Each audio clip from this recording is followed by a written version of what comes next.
نحمده ونصلي على رسوله الكريم أما بعد فأعوذ بالله من الشيطان الرجيم بسم الله الرحمن الرحيم وَإِذْ قَالَتِ الْمَلَائِكَةُ يَا مَرْيَمُ إِنَّ اللَّهَ اصْطَفَاكِ وَطَهَّرَكِ وَاصْطَفَاكِ عَلَى نِسَاءِ الْعَالَمِينَ يَا مَرْيَمُ اقْنُتِي لِرَبِّكِ وَاسْجُدِي وَارْكَعِي مَعَ الرَّاكِعِينَ ذلك من أنباء الغيب نوحيه إليك وما كنت لديهم إذ يلقون أقلامهم أيهم يكفل مريم وما كنت لديهم إذ يختصمون سبحان ربك رب العزة عما يصفون وسلام على المرسلين والحمد لله رب العالمين اللهم صل على سيدنا ومولانا محمد وعلى آل سيدنا ومولانا محمد وعلى آله وأصحابه أجمعين معزز سامعین، سورہ آل عمران آیت نمبر 42، 43 اور 44 تلاوت کی ہیں۔ اللہ رب العزت ان آیات کے مطابق صحیح بیان کی توفیق عطا فرمائے اور ہمیں قرآن و سنت پر عمل کرنے کی توفیق عطا فرمائے۔ گزشتہ سبق میں حضرت زکریا علیہ السلام کا واقعہ ہم نے پڑھا۔ انہوں نے اللہ تعالیٰ سے اولاد کی دعا کی تو اللہ تعالیٰ نے یحییٰ علیہ السلام جو اللہ کا برگزیدہ بندہ اور اللہ کے نبی، ان کی بشارت سنائی۔ آج کے سبق میں یہاں سے آگے اگلے 1-2 اسباق تک عیسیٰ علیہ السلام کا تذکرہ ہے۔ چونکہ حضرت سیدنا عیسیٰ علیہ السلام کی ولادت حضرت مریم علیہ السلام کے ہاں ہوئی اور مریم علیہ السلام کے کنوارے پن میں ہوئی، نکاح ان کا نہیں ہوا تھا، اور عفت اور پاک دامنی کی گواہی اللہ تعالیٰ دے رہے ہیں۔ تو عیسیٰ علیہ السلام کی معجزانہ طور پر پیدائش، پھر بچپن میں کلام کرنا، یہ ساری وہ باتیں ہیں جن کو دیکھ کر 2 طبقے گمراہی کا شکار ہوئے۔ ایک یہودی نعوذ باللہ جنہوں نے حضرت مریم علیہ السلام پر بدکاری کی تہمت لگائی، نعوذ باللہ۔ دوسرے عیسائی جنہوں نے محبت عیسیٰ میں حد سے غلو کیا اور ان کو اللہ کا بیٹا کہنا شروع کیا۔ تو دونوں باتیں غلط ہیں۔ اللہ تعالیٰ نے فرمایا کہ جو بی بی مریم پر بدکاری کی تہمت لگا رہے ہیں وہ بھی جھوٹ بول رہے ہیں، وہ پاک دامنہ، عفیفہ اور اللہ کی نیک بندی تھی۔ اور جو محبت میں اتنے آگے بڑھ کے ان کو اللہ کا بیٹا کہہ رہے ہیں وہ بھی غلط کہہ رہے ہیں کہ اللہ اولاد سے پاک ہے، یہ اللہ کا بیٹا نہیں، اللہ کا برگزیدہ نیک بندہ ہے، ماں اس کی صدیقہ ہے۔ بہرحال پہلے تردید گویا کہ یہودیوں کی ہے جو حضرت مریم علیہ السلام کے بارے میں زبان درازی کرتے ہیں، تو اللہ تعالیٰ نے ان کو بتایا کہ مریم تو اپنے وقت میں سب عورتوں سے زیادہ اللہ کی برگزیدہ تھی، تم کون ہوتے ہو ان کے اوپر اس قسم کی باتیں کرنے والے۔ اللہ نے فرشتے بھیجے بی بی مریم کے پاس، حالانکہ اللہ کے فرشتے عام انسانوں سے کلام تھوڑا ہی کرتے ہیں، وہ تو انبیاء کے پاس آتے ہیں، لیکن مریم اتنی پاک دامنہ تھی کہ فرشتے ان سے باتیں کرتے تھے۔ سبحان اللہ۔ فرمایا وَإِذْ قَالَتِ الْمَلَائِكَةُ، اور وہ وقت بھی قابل ذکر ہے اور وہ بات بھی سنانے کے قابل ہے۔ وہ قصہ بھی بتانے کے لائق ہے۔ جب فرشتوں نے کہا یا مریم، اے مریم، ان اللہ اصطفاک، بے شک اللہ تعالیٰ نے تجھے چن لیا ہے۔ ارے جو اللہ کی چنی ہوئی ہو اس کے خلاف کیوں زبان درازی کرتے ہو؟ ان اللہ اصطفاک، بے شک اللہ نے تجھے چن لیا ہے، وطہرک، اور تجھے پاک کر دیا ہے۔ ارے جس کو اللہ پاک کرے تم کون ہوتے ہو اس پر زبان درازی کرنے والے؟ واصطفاک علی نساء العالمین، اور تجھے چن لیا ہے تمام جہان کی عورتوں پر۔ سبحان اللہ۔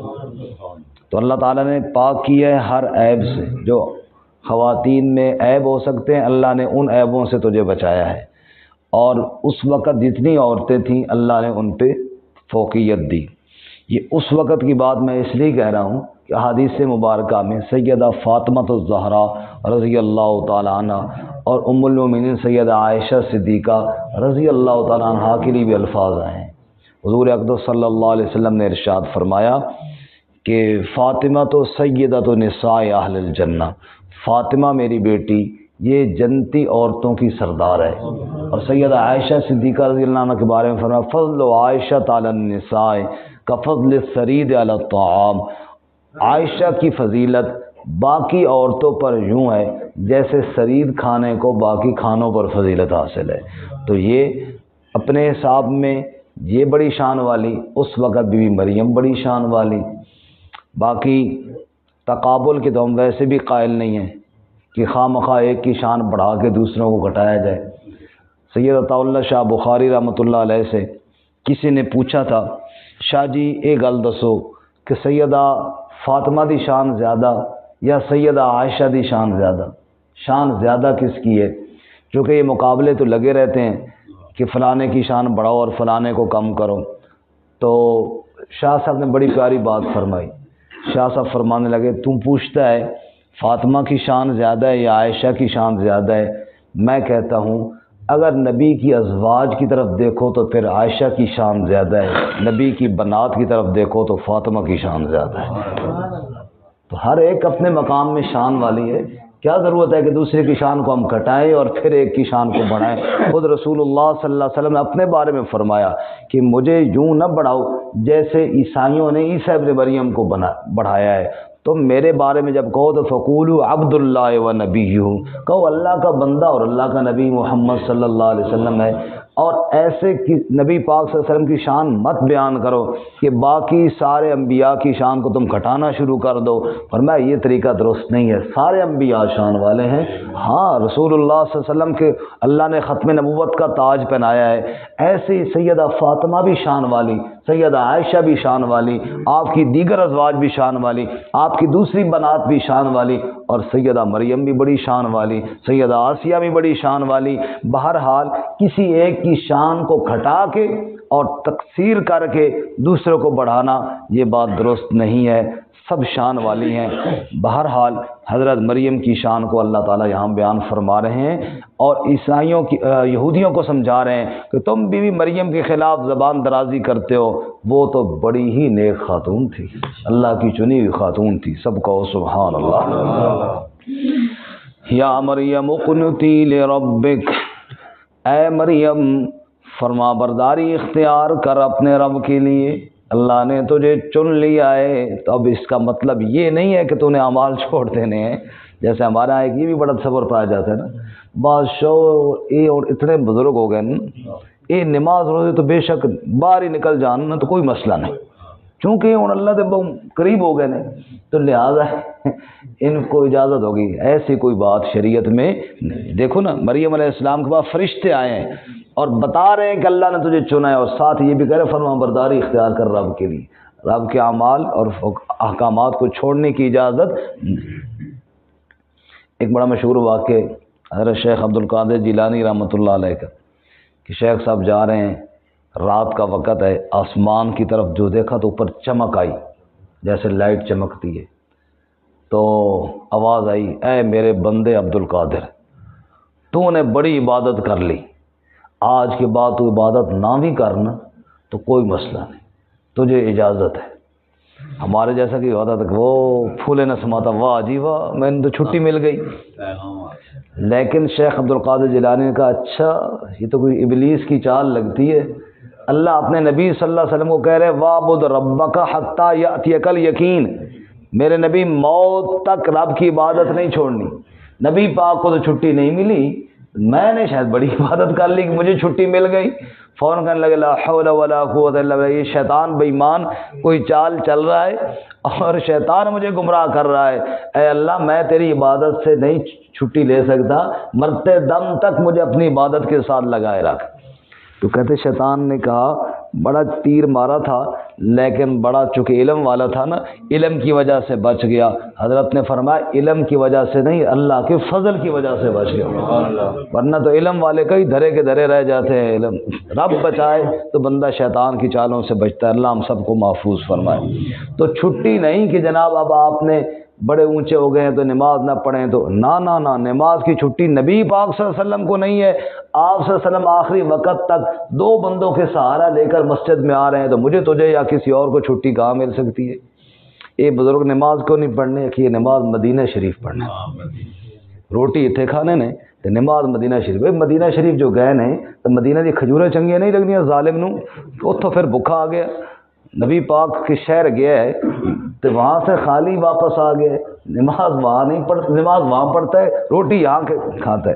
عجیب و غریب باتیں ہیں، نماز کی چھٹی کسی کو نہیں ہے جی۔ خیر فرمایا مریم قنوتی لربک، اے مریم فرما برداری اختیار کر اپنے رب کے لیے، واسجدی اور سجدہ کر، ورکعی مع الراکعین اور رکوع کرنے والوں کے ساتھ۔ یہ رکوع کرنے والوں کے ساتھ کے دو مطلب ہیں۔ ایک تو مطلب یہ ہے جیسے میں کہوں نا بھائی جس طرح باقی لوگ مثال کے طور پہ جیسے باقی لوگ زکوٰۃ دیتے ہیں آپ بھی ان کے ساتھ دیا کریں نا۔ ساتھ کا مراد یہ نہیں ہے کہ ان کے ساتھ کھڑے ہو کے دیا کریں، مطلب جیسے وہ کام کر رہے ہیں ایسے تم بھی کرو۔ مطلب یہ ہے جیسے باقی لوگ نماز پڑھ رہے ہیں اے مریم آپ نے بھی اسی طرح نماز پڑھنی ہے۔ یا دوسرا مطلب مفسرین نے یہ لکھا ہے کہ چونکہ زکریہ علیہ السلام حضرت مریم کے کفیل تھے اور مریم کے والد عمران کے بعد حضرت زکریہ علیہ السلام ہی بیت المقدس کے امام بھی تھے اور نگران بھی تھے، اور وہیں پر مسجد بیت المقدس میں ہی ایک حجرہ بھی مریم کے لیے انہوں نے مقرر کیا تھا۔ تو جب مسجد میں ہوتی تھی تو ظاہر ہے پھر تو جماعت کے ساتھ ہی نماز پڑھنی تھی نا، ورکعی مع الراکعین۔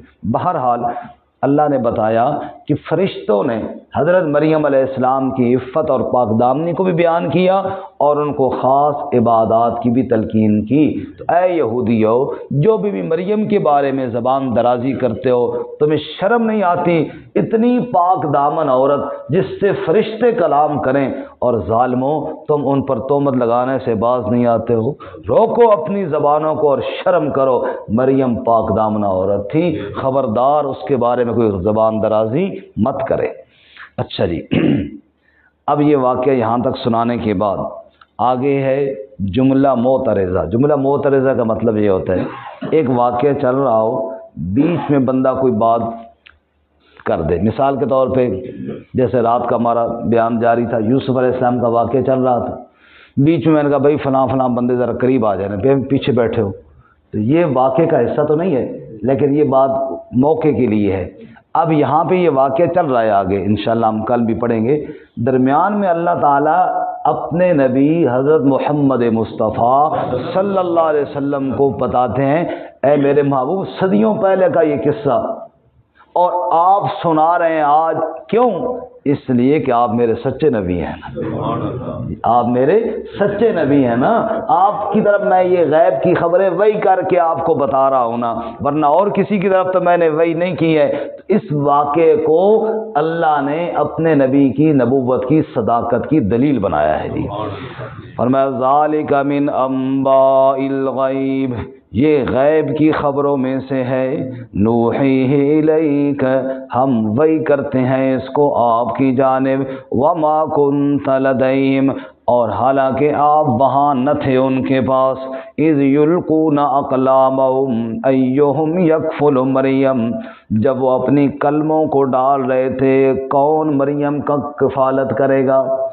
چونکہ حضرت مریم علیہ السلام حضرت عمران کی بیٹی تھی، اور میں نے پہلے عرض کیا کل پرسوں کے سبق میں کہ حضرت عمران حضرت مریم کی ولادت سے پہلے ہی وفات پا گئے تھے۔ حضرت مریم یتیم پیدا ہوئے، تو چونکہ بیت المقدس کے امام تھے اور لوگوں کے ہاں ان کا ایک بڑا مرتبہ تھا، اللہ کے ہاں بھی مرتبہ تھا، بیت المقدس کے امام کوئی معمولی آدمی تھوڑا ہی ہو سکتا ہے، تو اب سب لوگوں کی یہ خواہش تھی کہ ہمارے امام صاحب کی یہ بچی ہے تو اس کی ساری پرورش کا ذمہ ہم اٹھائیں گے۔ ہر بندہ کہے کہ میں اٹھاؤں گا، دوسرا کہے جی میں اٹھاؤں گا۔ تو اس بات پہ اختلاف ہوا، جھگڑا ہوا، یعنی جھگڑا سے مراد یہ نہیں کہ کوئی ڈانگ سوٹے چلے، مطلب یہ کہ ہر ایک کی یہ خواہش ہے کہ میں کروں میں کروں۔ پھر فیصلہ یہ ہوا کہ چلو ایسے کر رہے ہیں، قرعہ ڈال لیتے ہیں۔ کیا کر لیتے ہیں جی؟ قرعہ ڈال لیتے ہیں۔ جس کے نام کا قرعہ نکلا تو وہ کفالت کرے گا مریم علیہ السلام کی۔ اور چونکہ زکریا علیہ السلام وہاں موجود تھے اور زکریا علیہ السلام اللہ کے نبی تھے، اور نبی کا قرعہ معجزانہ طور پہ تھا، تو پانی بہہ رہا تھا نہر میں، دریا میں، تو فرمایا کہ قلم جو ہے نا یہ ڈالو پانی میں۔ اب پانی اوپر سے نیچے جا رہا ہے نا، جس کا قلم الٹی سائڈ پہ چلا یا پانی کے اوپر کھڑا ہو گیا، رک گیا، بس وہی کفالت کرے گا حضرت مریم علیہ السلام کی۔ تو سب نے اپنے اپنے قلم ڈالے، قلم جو رک گیا تو وہ زکریا علیہ السلام کو رکا، چونکہ نبی یہی تھے، معجزہ بھی اللہ نے انہیں کیا ظاہر کرنا تھا، اور یہ بھی اللہ کی منشا تھی کہ زکریا علیہ السلام سے اچھا آدمی اور تھا ہی کوئی نہیں، یہ اللہ کے نبی تھے نا، باقی نبی تو کوئی نہیں تھا۔ دوسری بات یہ تھی کہ زکریا علیہ السلام کی جو گھر والی تھی وہ مریم علیہ السلام کی خالہ تھی، تو یہ رشتہ بھی قریب ہو گیا۔ تو اللہ تعالیٰ کی حکمت نے کا تقاضا یہی تھا کہ مریم علیہ السلام کی پرورش اور کفالت زکریا علیہ السلام کریں جی۔ تو اللہ فرماتے ہیں میرے محبوب صلی اللہ علیہ وسلم آپ یہ واقعہ لوگوں کو سنا رہے ہیں ہو بہو، لیکن جب وہ کلمے ڈال کر قرآن اندازی کر رہے تھے تو آپ وہاں موجود نہیں تھے۔ بولو جی، وما کنت لدیہم، آپ وہاں موجود نہ تھے۔ ہمارے یہاں بات جھگڑے خواہ مخواہ کے شروع ہے نا، ہمارا مزاج ہی جھگڑوں والا بن گیا ہے، ہر مسئلے میں جھگڑا، ہر بات میں جھگڑا۔ کئی چیزیں ہماری ایسے ہوتی ہیں، ہمارے علماء بھی جانتے ہیں، لیکن کہتے ہیں یار چھوڑو بھی، بات کریں گے بتائیں گے تو جھگڑا ہی پڑے گا، چلو جان ہی دو پھر جناب، جھگڑا ہی جھگڑا، فساد ہی فساد۔ تو اب یہاں پر بھی ایک عجیب و غریب مسئلے پہ جھگڑا ہوتا ہے جی، حاضر ناظر، حاضر ناظر، بازو اوپر کیے ہوئے جھگڑے پہ جھگڑا۔ حاضر کا معنی موجود ہونا، ناظر کا معنی دیکھنا، ہر جگہ پہ موجود ہیں اور ہر جگہ پہ دیکھ رہے ہیں۔ اور ساتھ ہی بھی کہتے ہیں 13 سالہ مکی دور تھا، 10 سالہ مدنی دور تھا۔ بھائی 13 سالہ مکی دور تھا تو اور 10 سالہ مدنی تھا، تو معلوم ہوا جو مکی دور تھا وہ مدنی نہیں تھا نا، جو مدنی تھا وہ مکی نہیں تھا، ورنہ تو یہ الگ الگ تقسیم کی کیا ضرورت تھی۔ میں کہوں جی آج میں اسلام آباد میں ہوں، کل میں نے گاؤں جانا ہے، اٹک جانا ہے، اب میں اٹک میں بھی ہوں اور اسلام آباد میں بھی ہوں، تو یہ تفریق کی پھر کیا بات ہوگی جناب، آج میں وہاں چلا گیا اور آج یہاں چلا گیا۔ جب اللہ واضح طور پہ کہہ رہے میرے نبی آپ وہاں موجود نہ تھے، تو اس میں خواہ مخواہ اصل مسئلہ یہ ہوا کہ قرآن مقدس کو ہم نے چھوڑ دیا، قرآن مجید کو ہم پڑھے تو جھگڑے کی ضرورت ہی نہیں ہے۔ اس کے باوجود بھی اگر کوئی جھگڑا کرتا ہے تو جھگڑے کرنے والے کے ساتھ جھگڑے کرنے کے لیے ہم تیار ہی نہیں ہیں۔ ہم تو سنا رہے ہیں اللہ تعالیٰ کی آیات، اس میں جو لکھا ہے، اگر کسی کا دل آتا ہے تو مانے، نہیں آتا ہے تو جھگڑوں کے ساتھ تو عقائد و نظریات تبدیل ہی نہیں ہوتے۔ بھئی عقیدہ نظریہ تو دل کا نام ہے نا۔ میں ایک آدمی کو پکڑ کر تو بھئی چلو جی کلمہ پڑھو ورنہ میں ماروں گا، تو وہ پڑھ لیتا ہے لیکن دل سے تو نہیں پڑھتا نا۔ تو ایمان تو دل کا نام ہے نا جی، دل اگر اس کا مانے گا نہیں تو میرے تشدد سے یا میرے جھگڑے کا کیا فائدہ ہوا۔ اللہ ہم سب کو سمجھ نصیب فرمائے، صراط مستقیم پر چلنے کی توفیق عطا فرمائے۔ خیر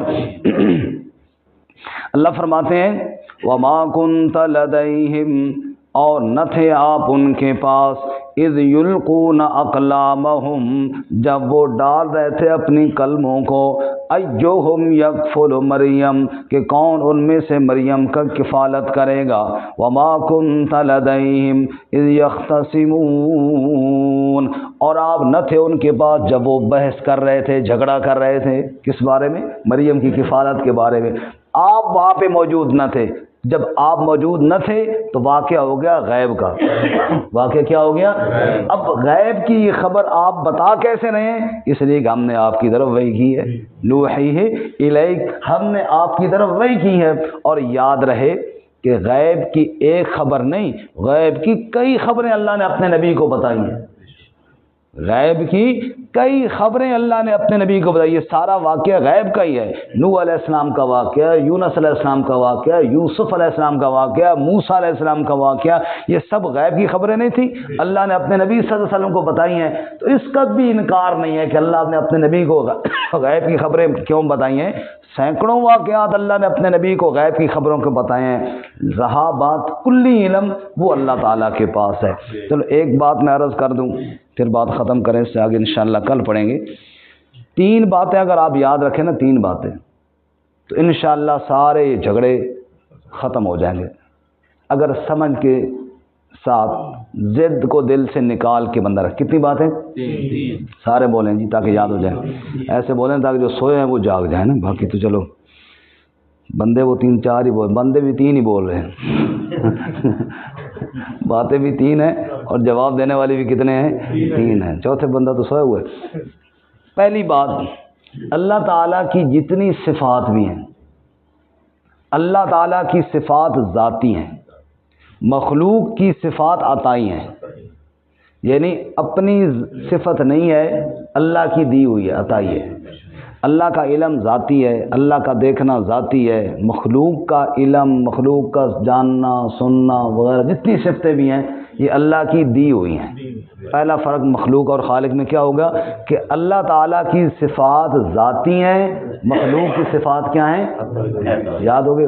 دوسرا فرق، اللہ تعالیٰ کی ذات و صفات قدیم ہے، مخلوق کی صفات حادث ہیں. حادث اور قدیم کا فرق یہ ہے، مطلب یہ ہے کہ اللہ ہمیشہ سے ہمیشہ رہے گا. مخلوق کوئی بھی ایسی نہیں ہے جو ہمیشہ سے اور ہمیشہ رہے. انبیاء، اولیاء، بزرگ جتنے بھی ہیں، ایک وقت کے بعد اللہ نے ان کو پیدا کیا. صدیوں پہلے کیا لیکن پھر بھی ایک وقت کے بعد کیا. وہ ہمیشہ سے نہیں ہے، ہمیشہ سے صرف کون ہے؟ اللہ. دوسرا فرق یہ ہے کہ اللہ تعالیٰ کی ذات قدیم ہے اور مخلوق ساری حادث ہے. حادث کا معنی بعد میں پیدا ہوئی ہے. اور تیسرا فرق یہ ہے، اللہ تعالیٰ کی صفات لامحدود ہیں، مخلوق کی صفات محدود ہیں. چاہے علم ہے، چاہے قدرت ہے، ایک حد ہے.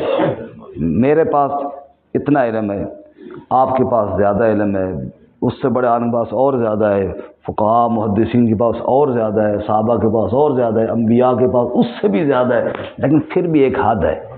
لا محدود علم کس کے پاس ہے؟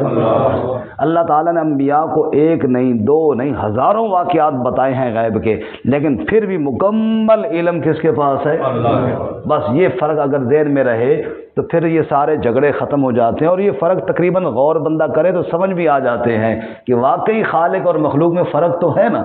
انبیاء علیہم السلام مخلوق ہیں، اللہ تعالیٰ کیا ہے جی؟ خالق ہے. تو خالق اور مخلوق میں کوئی فرق تو ہوگا نا.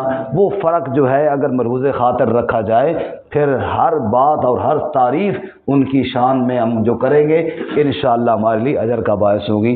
اللہ تعالیٰ سمجھ نصیب فرمائے اور عمل کی توفیق عطا فرمائے. ترجمہ دوبارہ سنیں.